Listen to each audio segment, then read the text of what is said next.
Assalamualaikum warahmatullahi wabarakatuh. Selamat pagi anak-anak.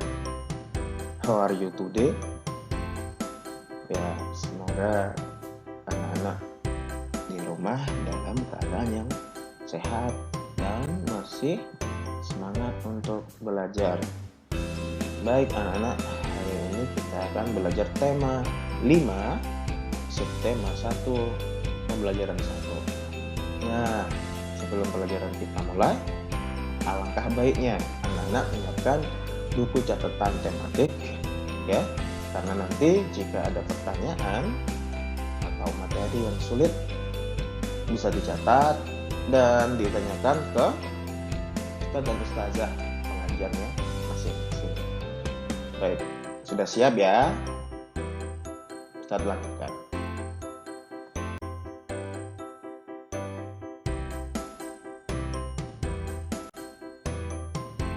Nah, anak-anak, ekosistem adalah interaksi antara makhluk hidup atau yang disebut juga biotik dan benda-benda tak hidup atau yang disebut juga abiotik pada sebuah.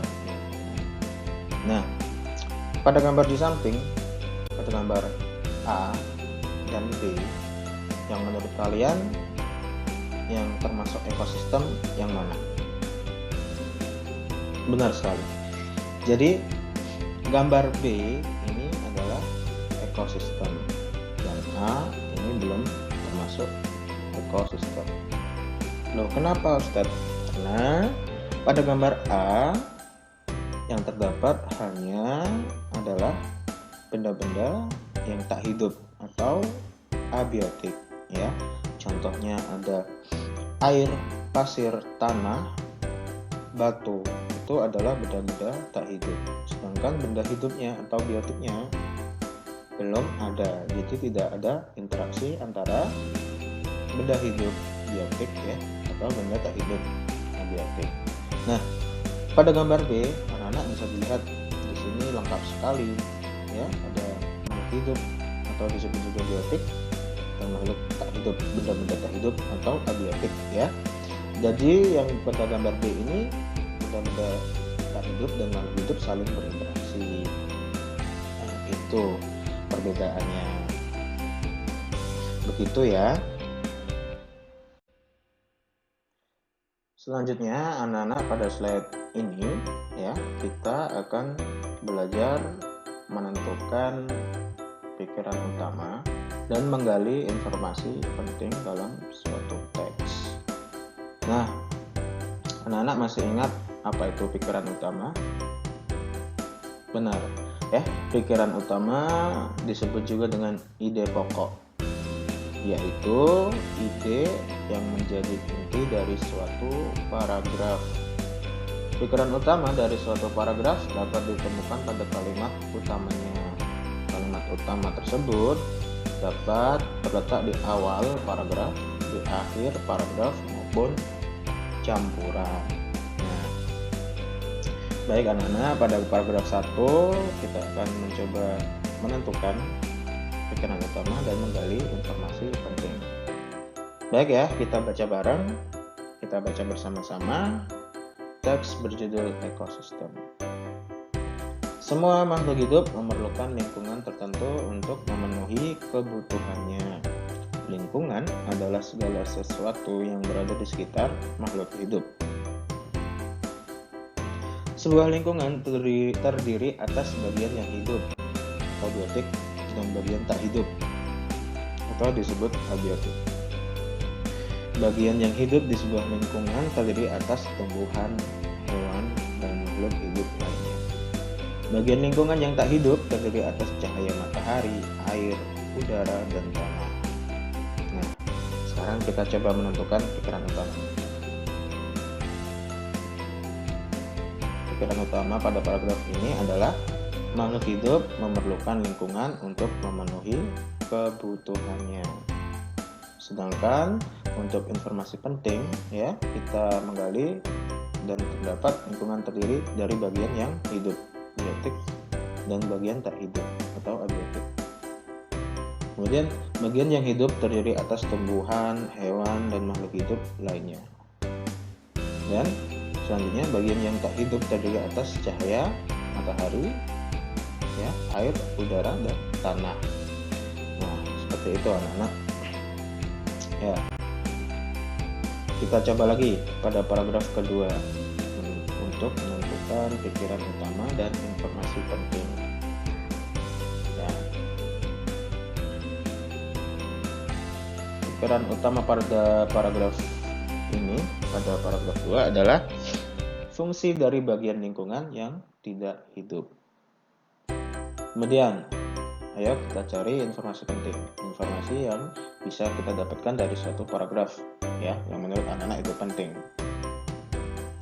Jadi informasi pentingnya adalah cahaya matahari dapat menghangatkan udara, air, dan tanah. Selanjutnya, cahaya matahari membantu tanaman membuat makanan, dan air di dalam tanah akan dimanfaatkan oleh tumbuhan yang hidup di atasnya dan makhluk hidup kecil lainnya yang hidup di dalam tanah. Begitu anak-anak, ya. Nah, selanjutnya pada paragraf ketiga, ayo kita coba untuk menentukan pikiran utama dan menggali informasi penting. Nah, kita baca dulu. Bagian hidup dan tak hidup di sebuah lingkungan saling berinteraksi dan saling bergantung satu sama lain. Interaksi antara makhluk hidup dan benda-benda tak hidup di sebuah lingkungan disebut ekosistem. Ekosistem tersusun atas individu, populasi, dan komunitas. Sudah ya, baik. Pikiran utamanya adalah interaksi antara bagian hidup dan tak hidup pada sebuah lingkungan disebut ekosistem. Nah, itu pikiran utamanya dari paragraf ini. Kemudian untuk informasi penting, ya, ekosistem tersusun atas individu, populasi, dan komunitas.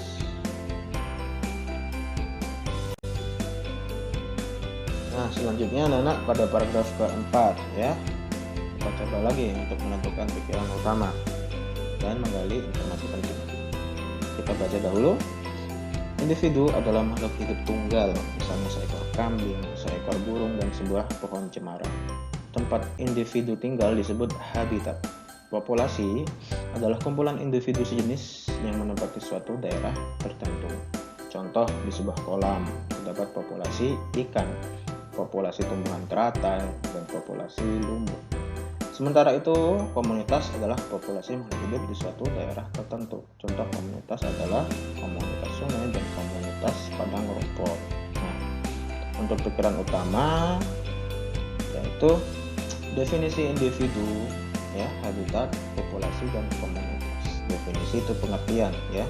Pada paragraf keempat ini pikiran utamanya adalah menjelaskan definisi individu, habitat, populasi, dan komunitas. Sedangkan informasi pentingnya adalah individu adalah makhluk hidup tunggal, ya. Selanjutnya ada habitat adalah tempat individu tunggal, habitat adalah tempat individu tinggal, dan populasi adalah kumpulan individu sejenis yang menempati suatu daerah tertentu.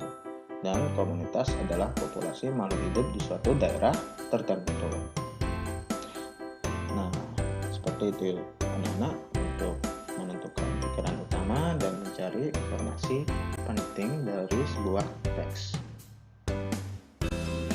Nah, selanjutnya anak-anak kita akan belajar jenis makanan hewan. Nah, anak-anak, hewan ini ada yang memakan tumbuhan. Tumbuhan itu bisa dimakan oleh hewan, ya. Biasanya ada hewan yang memakan daunnya, ada yang memakan batangnya, dan ada yang memakan biji-bijiannya. Nah,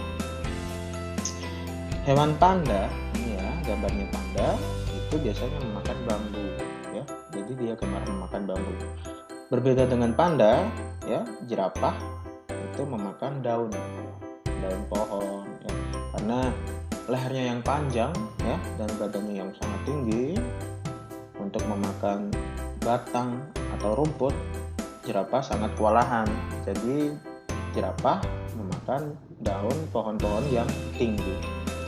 Nah, kemudian ada gambar burung pipit, ya. Burung pipit ini memakan biji-bijian. Gitu anak-anak. Nah, anak-anak, berbeda dari hewan yang memakan tumbuhan,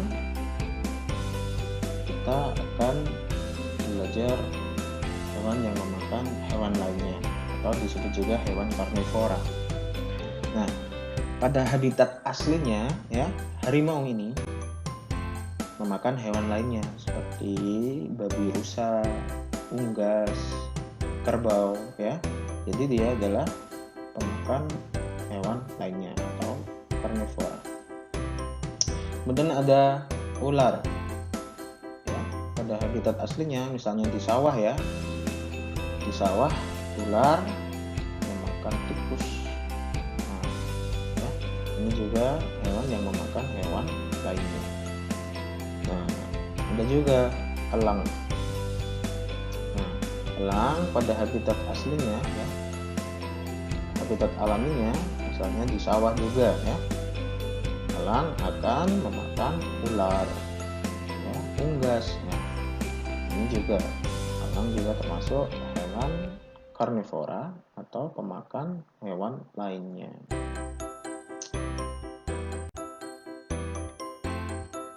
Baik anak-anak, demikian pelajaran kita hari ini. Kemudian anak-anak, jika ada materi yang susah atau sulit dipahami, segera tanya ke ustadz dan ustazah pengajarnya masing-masing. Ya anak-anak, karena malu bertanya sesat di jalan. Ya. Semoga apa yang kita pelajari hari ini menjadi manfaat untuk kita semua. Amin. Nah, baik. Kita tutup pelajaran hari ini dengan bacaan hamdalah dan kafaratul majelis. Alhamdulillahi rabbil alamin. Subhanakallahumma wa bihamdik, asyhadu an la ilaha illa anta, astaghfiruka wa atubu ilaik. Baik anak-anak, kita bertemu pada pelajaran selanjutnya. Tetap semangat, tetap istiqomah dalam belajar ya. Assalamualaikum warahmatullahi wabarakatuh.